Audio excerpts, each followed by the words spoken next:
Hello friends, स्वागत है आपका आपके अपने चैनल एवाई स्टडी में।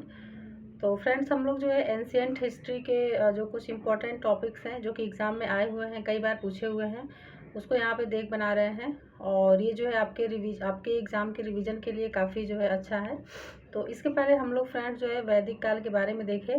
वैदिक काल से जो रिलेटेड जितनी भी महत्वपूर्ण बातें थी उसको हम लोग जो है देखे वहाँ पे। और आज जो हम लोग शुरू करेंगे, जो आज का टॉपिक है वो है सूत्र काल एवं महाकाव्य काल। ठीक है, तो इसके बारे में जो इम्पोर्टेंट फैक्टर है उसको करते हैं। और फ्रेंड्स, अगर आप आर की भी तैयारी कर रहे हैं तो आप जो है अगर प्रीवियस ईयर का हिंदी का क्वेश्चन देखना चाहते हैं तो आपको इसी चैनल पे हिंदी के जितने भी ईयर के क्वेश्चन है वो सारे करा दिए गए हैं, तो आप जो है उसको कर सकते हैं। बाकी चलिए फिर हम लोग जो है इसको शुरू करते हैं करना। तो इसमें है कि वैदिक साहित्य को अक्षुण्ण बनाए रखने तथा उसे संक्षिप्त करने के लिए किस साहित्य का प्रणयन हुआ था। तो ये जो है सूत्र साहित्य है। ठीक है, सूत्र साहित्य जो है इसका प्रणयन क्यों हुआ था, तो वैदिक साहित्य को अक्षुण्ण बनाए रखने और उसे संक्षिप्त करने के लिए। ठीक है, अगर देखें कि सूत्र साहित्य का उद्देश्य क्या था, तो जो सूत्र साहित्य था इसका जो उद्देश्य था वैदिक साहित्य का संरक्षण, उनकी व्याख्या तथा उसे जो है व्यावहारिक प्रयोग के लिए उपयोगी बनाना था। ठीक है, यानी सब मिला जुला के अगर देखें तो जो सूत्र साहित्य है ये मूल रूप से वैदिक साहित्य के संरक्षण और उसे संक्षिप्त करने, उसकी व्याख्या करने के लिए जो है इसका सूत्रपात हुआ था। ठीक है, भाषा संबंधी महत्वपूर्ण सूत्र ग्रंथ कौन से हैं, तो जो भाषा संबंधी महत्वपूर्ण सूत्र ग्रंथ हैं कौन से हैं, तो देखते हैं। ये है शिक्षा, शब्द, निरुक्त तथा व्याकरण। तो ध्यान रखिएगा कौन कौन से हैं। एक तो शिक्षा हो गया, शब्द, निरुक्त तथा व्याकरण। तो ये जो चार हैं ये भाषा संबंधी महत्वपूर्ण जो सूत्र ग्रंथ हैं। ठीक है, सूत्र ग्रंथ हैं। अब आगे देखते हैं, जो यहाँ पे कल्प सूत्र का विभाजन है इसको बताया गया है। तो जो कल्प सूत्र है देखें इसे, तो इसे तीन भागों में विभाजित किया गया है: श्रौत सूत्र, गृह सूत्र और धर्म सूत्र। ठीक है, तो जो श्रौत सूत्र है इसमें जो दिया गया है कि इनमें यज्ञीय विधि विधानों की विस्तार में चर्चा की गई है। तो जो श्रौत सूत्र है ये यज्ञ से संबंधित है, यज्ञीय विधि विधानों से संबंधित है। ठीक है, जो गृह सूत्र है ये देखें तो कर्मकांडों एवं यज्ञों, यानी कि जिनका अनुष्ठान गृहस्थ के लिए आवश्यक था, का विवरण प्रस्तुत करते हैं। यानी कि जो गृह सूत्र है ये कर्मकांडों एवं यज्ञों से संबंधित है। ठीक है, श्रौत जो है यज्ञीय विधि विधानों से है और गृह सूत्र कर्मकांडों एवं यज्ञों का विवरण प्रस्तुत करने से है। और जो धर्म सूत्र है तो इनमें राजनीति, विधि एवं व्यवहार से संबंधित विषयों का प्रतिपादन किया गया है। ठीक है, इनमें जो है राजनीति, विधि एवं व्यवहार से संबंधित विषयों का प्रतिपादन किया गया है। तो ये जो यहाँ पे तीन प्रकार के कल्प सूत्र हैं इनका विभाजन तीन भागों में किया गया है। तो ये जो है यहाँ पे देखा गया है। आगे देखते हैं, इसमें है कि सूत्र काल का जो समय है वो कब से कब तक माना जाता है। तो अगर ये पूछ ले कि सूत्र काल का समय कब से है, तो ये 6ठी शताब्दी ईसा पूर्व से लेकर 3री शताब्दी ईसा पूर्व तक है। ठीक है, 6ठी शताब्दी ईसा पूर्व से लेकर के 3री शताब्दी ईसा पूर्व तक है। अब चलते हैं, नेक्स्ट देखते हैं। अब हम लोग देखते हैं महाकाव्य काल। ठीक है, जो महाकाव्य काल है उसके बारे में देखते हैं। तो सबसे पहले तो देख लेते हैं कि महाकाव्य काल से तात्पर्य क्या है। तो जो महाकाव्य काल है इसका जो तात्पर्य है रामायण और महाभारत के समय से है। ठीक है, रामायण और महाभारत के समय से जो काल है इसे ही महाकाव्य काल बोलते हैं। रामायण आदि जो काव्य है जिसकी रचना की थी तो वाल्मीकि ने की थी। वाल्मीकि कृत रामायण में कुल कितने कांड हैं, तो इसमें कुल जो है 7 कांड हैं। ठीक है, ये पूछा हुआ है एग्जाम में, कुल कितने कांड हैं, तो 7 कांड हैं। अब देखते हैं कि रामायण के किस कांड में राम और हनुमान के पहली भेंट का वर्णन मिलता है। तो फ्रेंड्स ये जो है किष्किंधा कांड में है। ठीक है, हम लोग बहुत रामायण देखे हैं, पढ़ते भी हैं अपने यहाँ जब होता है रामायण बैठता है तो उसमें जो है किष्किंधा कांड जो है एक पेज पे लिखा हुआ आता है, जहाँ पे राम और हनुमान की जो पहली भेंट होती है तो उसी को जो है किष्किंधा कांड बोला गया है। ठीक है, अब देखते हैं आगे। तो इसमें जो है रामायण के जो 7 कांड है उसका नाम दिया गया है। तो चलते हैं देखते हैं कि क्या है कांड। तो पहला जो हो गया बाल कांड, जब जन्म हुआ था इन लोगों का, राम जी का और भाइयों का, तो ये जो है बाल कांड हो गया। उसके बाद है अयोध्या कांड। ठीक है, उसके बाद है अरण्य कांड। अरण्य मतलब होता है जंगल, यानी जब ये अपना जो है जंगल में जाते हैं शिक्षा वगैरह इन सब चीज़ों के लिए, तो यहाँ पे हो गया अरण्य कांड। ठीक है, जब जंगल में जाते हैं सीता जी की खोज में, तो उस टाइम का है ये। उसके बाद हो गया किष्किंधा कांड। तो किष्किंधा कांड तो अभी हम लोग देखे हैं कि जहाँ पे हनुमान जी की जो है राम से पहली बार जो है भेंट होती है, तो वो किष्किंधा कांड हो गया। इसके बाद आ गया सुंदर कांड, लंका कांड, और लास्ट में है उत्तर कांड। ठीक है, तो ये टोटल जो है 7 कांड हैं, ये ध्यान रखना है। बाकी जो इम्पोर्टेंट था इसमें से किष्किंधा कांड, ये नाम ध्यान रखना है। आगे है कि विंटर नित्स के अनुसार रामायण की रचना की गई थी। कब की गई थी? तो ये है ईसा पूर्व 4वीं शताब्दी में, ईसा पूर्व 4वीं शताब्दी में की गई थी रामायण की रचना, ये विंटर नित्स ने बताया है। रामायण में कितने हजार श्लोकों का संग्रह है? तो यह जो है 24,000 श्लोकों का संग्रह है। इसे ही चतुर्विंशति साहस्री संहिता बोलते हैं। ठीक है, आगे देखते हैं। इसमें है कि महाभारत का रचना काल कब से माना जाता है? तो ये जो है 4वीं शताब्दी ईसा पूर्व का माना जाता है। महाभारत की जो रचना है ये 4वीं शताब्दी ईसा पूर्व की मानी जाती है। और यहाँ पे जो रामायण की रचना भी जो बताई गई है, ये 4वीं ईसा पूर्व 4वीं शताब्दी बताई गई है। ठीक है, आगे देखते हैं। अब यहाँ पे जो टॉपिक आ गया है ये है आश्रम। ठीक है, तो आश्रम क्या है इसके बारे में भी कुछ हम लोग देखते हैं। आश्रम जो है, इसकी शब्द की उत्पत्ति श्रम धातु से हुआ है, जिसका अर्थ होता है परिश्रम या प्रयास करना। ठीक है, तो आश्रम का जो मतलब है, इसका अर्थ है यही हो जाता है परिश्रम या प्रयास करना। सर्वप्रथम 3 आश्रमों का उल्लेख किस उपनिषद में किया गया है? तो ये जो है छांदोग्य उपनिषद में किया गया है। किस में किया गया है? छांदोग्य उपनिषद में। कितने? सर्वप्रथम 3 आश्रमों का उल्लेख किया गया है। तो ये भी ध्यान रखिएगा, कितने आश्रमों का? तो 3 आश्रमों का। चारों आश्रमों का सर्वप्रथम उल्लेख किस उपनिषद में किया गया है? तो यह है जाबालोपनिषद, जाबालोपनिषद। तो ये भी काफ़ी इम्पोर्टेंट है कि अगर देखा जाए चारों जो आश्रम हैं उनका उल्लेख किस में किया गया है? तो जाबालो उपनिषद में।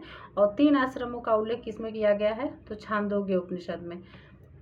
किस संस्कार के संपन्न होने के उपरांत व्यक्ति ब्रह्मचर्य आश्रम में प्रवेश करता था?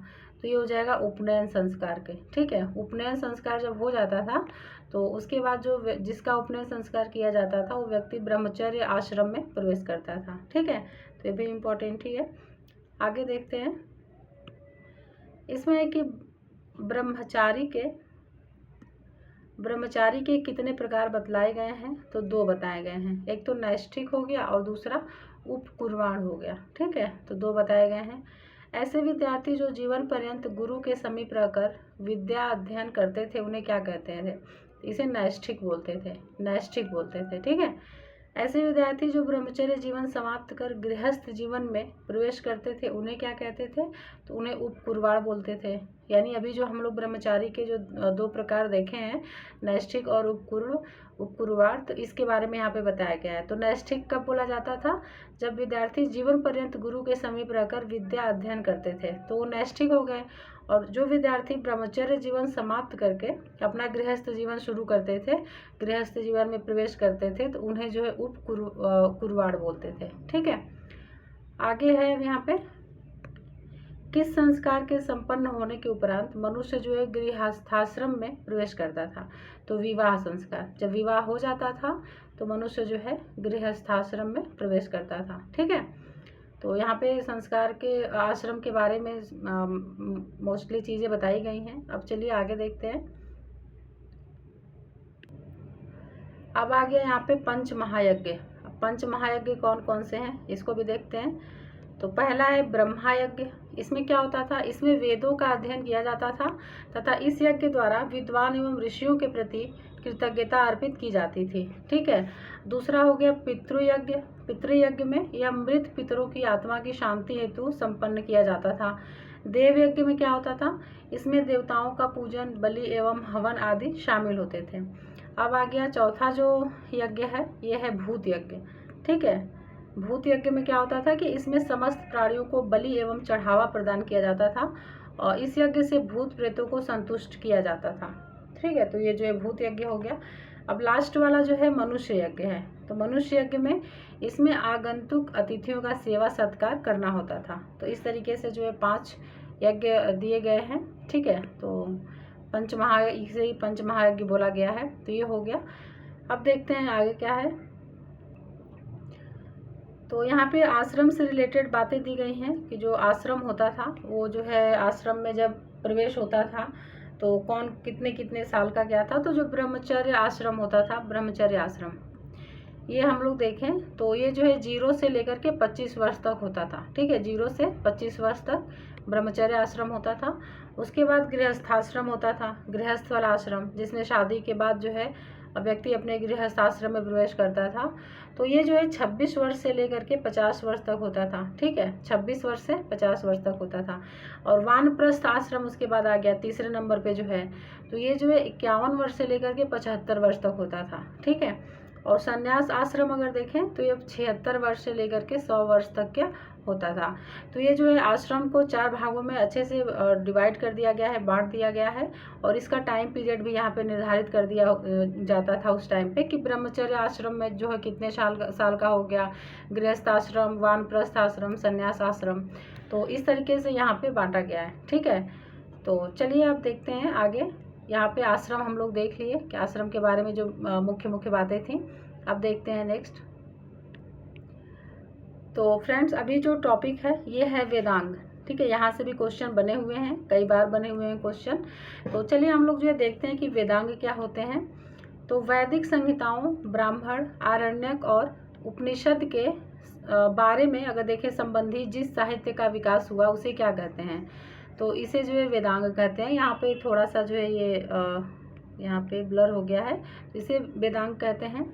नेक्स्ट है कि वैदिक साहित्य का विभाजन जिन 6 अंगों में किया गया है उसे क्या कहते हैं, तो उसे भी वेदांग बोलते हैं।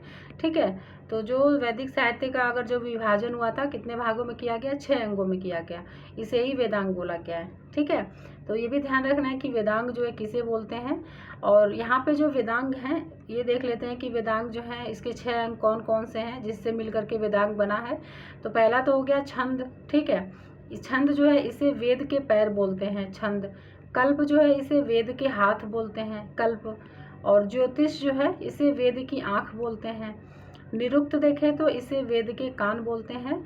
और शिक्षा जो है इसे वेद की नासिका बोलते हैं। ठीक है, और व्याकरण जो है इसे क्या बोलते हैं, वेद के मुख बोलते हैं। तो फ्रेंड्स यहाँ पे वेदांग जितने हैं 6 उसके भी नाम दिए गए हैं, और उसके साथ साथ जो है किसे क्या बोलते हैं उसमें दिया गया है कि उसके किसके बारे में इसमें दिया गया है। ठीक है, तो ये कभी कभी मिलान करने के लिए आ जाता है, आया हुआ भी है। एक तरफ जो है वेदांग ये नाम दे दिए हैं और उसके साथ साथ ये दे दिए हैं कि किसमें जो है किसे जो है क्या बोलते हैं। ठीक है, तो ये वेदांग देख लिए हम लोग। अब चलते हैं नेक्स्ट देखते हैं। तो अब हम लोग जो है संस्कार देखते हैं। ठीक है, संस्कार। तो फ्रेंड्स ये सब कुछ छोटे छोटे टॉपिक हैं जिससे जो है क्वेश्चन कई बार बने हुए हैं, इसलिए यहाँ पे करा दिए जा रहे हैं इसको, ताकि आप अगर एक बार इसे रिवीजन कर लें, एक बार देख लें तो ये सब चीज़ें याद हो जाती हैं, और अगर एग्ज़ाम में आएगा तो फिर जो है गलत नहीं होगा। तो जो संस्कार है इसे देखते हैं कि संस्कार शब्द सम उपसर्ग पूर्वक क्री धातु में घ प्रत्यय लगाने से बनता है, जिसका शाब्दिक अर्थ होता है परिष्कार, शुद्धता अथवा पवित्रता। ठीक है, तो ये तो संस्कार के बारे में हो गया। संस्कारों के विधानों का वर्णन किस साहित्य में मिलता है, तो ये जो है सूत्र साहित्य में मिलता है। तो अब ये क्वेश्चन हमारे लिए बहुत इंपॉर्टेंट हो जाता है कि संस्कारों के विधानों का वर्णन जो है वो किस साहित्य में मिलता है, तो सूत्र साहित्य में मिलता है। और जो सूत्र साहित्य है इसे गृह सूत्रों में मिलता है। ठीक है, एवं स्मृति ग्रंथों में मिलता है। तो सूत्र साहित्य एवं स्मृति ग्रंथों में दोनों में मिलता है संस्कारों के विधानों का वर्णन। ठीक है, आगे है कि स्मृति ग्रंथों में संस्कारों की कुल कितनी संख्या बतलाई गई है, तो ये जो है 16 बतलाई गई है। कितनी बतलाई गई है, 16 संस्कारों की संख्या बताई गई है स्मृति ग्रंथों में। ठीक है, अब देखते हैं जो 16 संस्कार हैं उसके नाम क्या क्या हैं। तो यहाँ पे जो है षोडश संस्कार लिखा हुआ है, षोडश यानी कि 16 संस्कार। तो इसके नाम देख लेते हैं। सबसे पहला जो है गर्भाधान हो गया, दूसरा है पुंसवन, तीसरा हो गया सीमांतोन्नयन, और उसके बाद है जात कर्म, फिर है नामकरण, उसके बाद है निष्क्रमण, अन्नप्राशन, चूड़ाकर्म, कर्णभेद वेद, विद्यारंभ, उपनयन और वेदारंभ, केशांत, समावर्तन, विवाह और अंत्येष्टि। ठीक है, अंत्येष्टि। ये जो है टोटल 16 संस्कार हो गए। अगर इसमें पूछ ले कि पहला संस्कार कौन सा है, जो 16 संस्कार है उसमें पहला संस्कार, तो ये गर्भाधान हो जाएगा। ठीक है, गर्भाधान हो जाएगा। और अंतिम पूछे 16वां तो ये अंत्येष्टि हो जाएगा। ठीक है, तो पहला और 16वां बिल्कुल याद रखिएगा कि पहला और 16वां कौन से संस्कार हैं। तो हम लोग जो है संस्कार के बारे में भी देख लिए। अब जो है नेक्स्ट देखते हैं। तो फ्रेंड्स आप लोग देख सकते हैं कि ये कितना इम्पोर्टेंट यहाँ पे कराया जा रहा है। ठीक है, और एग्ज़ाम की डेट अब आने ही वाली है। जैसे ही चुनाव हो जाएगा एग्ज़ाम की डेट आ जाएगी। और बाकी जो एक निर्धारित डेट बताई जा रही है कि एक जो PCS का एग्ज़ाम है अगर वो देखें तो 27 अक्टूबर को बताई जा रही है, और RO का जो है 22 दिसंबर को। और पुलिस का भी एग्ज़ाम जुलाई में होने के चांसेस हैं। जुलाई में बातें आ रही हैं कि जुलाई या अगस्त में हो सकता है पुलिस का एग्ज़ाम। ठीक है, तो आप लोग जो ऐसे ऐसे रिवीजन करते रहिए। काफ़ी इंपॉर्टेंट चीज़ें यहाँ पे कराई जा रही हैं, आपके लिए हेल्पफुल हो सकता है। चलिए अब आगे देखते हैं फिर। तो फ्रेंड्स अभी का जो टॉपिक है ये है यहाँ पे विवाह। ठीक है, विवाह के बारे में है। तो अभी हम लोग देखे थे कि जब विवाह जब हो जाता था तो जो व्यक्ति है वो जो है गृहस्थ आश्रम में प्रवेश करता था। तो हम लोग विवाह के बारे में भी देख लेते हैं कि कितने प्रकार के विवाह हैं, इस तरह की चीज़ें। तो पहले तो विवाह जो शब्द है ये वि उपसर्ग पूर्वक व धातु से बनता है, जिसका शाब्दिक अर्थ होता है वधू को वर के घर ले जाना या पहुंचाना। तो ये विवाह का मतलब हो गया। ठीक है, वधू को वर के घर ले जाना या पहुंचाना। किस सूत्र साहित्य में सर्वप्रथम 8 प्रकार के विवाहों का उल्लेख मिलता है? तो ये हो जाएगा आश्वालयन गृह सूत्र में। आश्वालयन गृह सूत्र में। तो सबसे पहले तो ये ध्यान रखना है कि 8 प्रकार के विवाहों की जो है बात की गई है, उल्लेख मिलता है। और किस में किया गया है? तो आश्वालयन गृह सूत्र साहित्य जो है उसमें किया गया है। तो हम लोग जो विवाह के प्रकार हैं 8 प्रकार के, उसके बारे में भी देख लेते हैं कि कौन कौन से जो विवाह के प्रकार हैं उसके नाम देखते हैं। तो विवाह के प्रकार पहले यहाँ पे प्रशंसनीय विवाह पहले तो दिया गया है। तो देखते हैं कि प्रशंसनीय विवाह के अंतर्गत कौन कौन से विवाह आते हैं। तो पहला हो गया ब्रह्मा विवाह। तो ब्रह्म विवाह में इसमें कन्या का पिता वेदज्ञ एवं शीलवान वर खोज कर उससे अपनी कन्या का विवाह कर देता है। तो इसमें जो कन्या का पिता है वेदज्ञ एवं शीलवान वर खोजता है और उससे क्या करता है? अपनी कन्या का विवाह कर देता है। तो ये हो गया ब्रह्म विवाह। अब दूसरा जो है ये है दैव विवाह। ठीक है, दूसरा जो है दैव विवाह है। इसमें है कि कन्या का पिता एक यज्ञ का आयोजन करता था, जो पुरोहित यज्ञ का अनुष्ठान विधि पूर्वक करा लेता था, उसी के साथ अपनी कन्या का विवाह कर देता था। ठीक है, तो यहाँ पे देख लीजिए कि किस तरीके से विवाह होते थे, कराए जाते हैं। आगे देखते हैं। जो तीसरा विवाह है ये है आर्ष विवाह। ठीक है, तो फ्रेंड्स ये थोड़ा सा यहाँ पे ब्लर हो गया है, लेकिन इसको हम लोग देखते हैं, कोशिश करते हैं पढ़ने का। तो जो आर्ष विवाह है इसमें क्या होता है कि कन्या के पिता द्वारा यज्ञ कार्य हेतु 1 अथवा 2 गाय के बदले अपनी कन्या का विवाह कर देता था। यह विवाह मुख्यतः पुरोहित परिवार में ही प्रचलित था। ठीक है, चौथा है कि प्रजापत्य विवाह। इसमें क्या होता था? इस विवाह के अंतर्गत कन्या का पिता वर को कन्या प्रदान करते हुए यह आदेश देता था कि दोनों साथ साथ मिलकर सामाजिक एवं धार्मिक कर्तव्यों का पालन करें या निर्वाह करें। ठीक है, तो ये प्रजापत्य विवाह हो गया। तो ये 4 विवाह हो गए प्रशंसनीय विवाह। अब आ गया निंदनीय विवाह। ठीक है, तो निंदनीय विवाह के अंतर्गत देखते हैं कि कौन कौन से विवाह हैं। तो ये है असुर विवाह।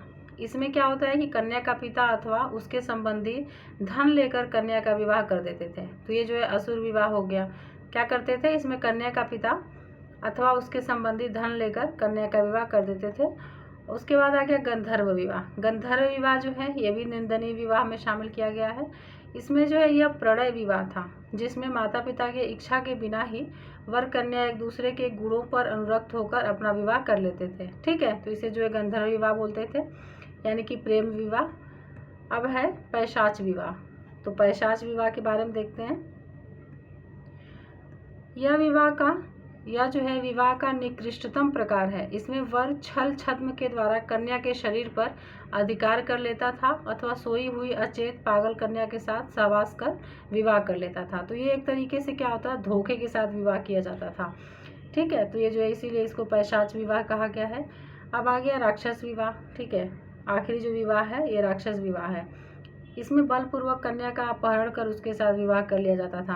अभी भी कहीं कहीं देखा जाता है, ये सुनने में आता है कि लड़की का क्या किया जाता है, लड़की का अपहरण करके और उसके साथ ज़बरदस्ती शादी कर ली जाती है। तो ये थे टोटल 8 विवाह के बारे में भी हम लोग देख लिए। तो फ्रेंड्स अभी तक जो है हम लोग काफ़ी टॉपिक इसमें कंप्लीट किए हैं, ठीक है। और ये सब जो है एग्ज़ाम में पूछे हुए हैं, तो इसे जो है आप लोग अच्छे से देख लीजिए, रिवीजन कर लीजिए, आपके लिए काफ़ी हेल्पफुल है। तो चलिए फ्रेंड्स, अब हम लोग जो है मिलते हैं नेक्स्ट सीरीज़ में। और फ्रेंड्स इसके पहले भाई अगर आप टेलीग्राम चैनल नहीं ज्वाइन किए हैं तो डिस्क्रिप्शन बॉक्स में जा कर के लिंक दिया गया है, वहाँ से आप ज्वाइन कर लीजिए। और अगर सब्सक्राइब नहीं किए हैं तो प्लीज़ सब्सक्राइब कर लीजिए। तो चलिए फ्रेंड्स, फिर मिलते हैं नेक्स्ट सीरीज़ में। तब तक फ्रेंड्स अपना ध्यान रखिए, पढ़ते रहिए और धन्यवाद।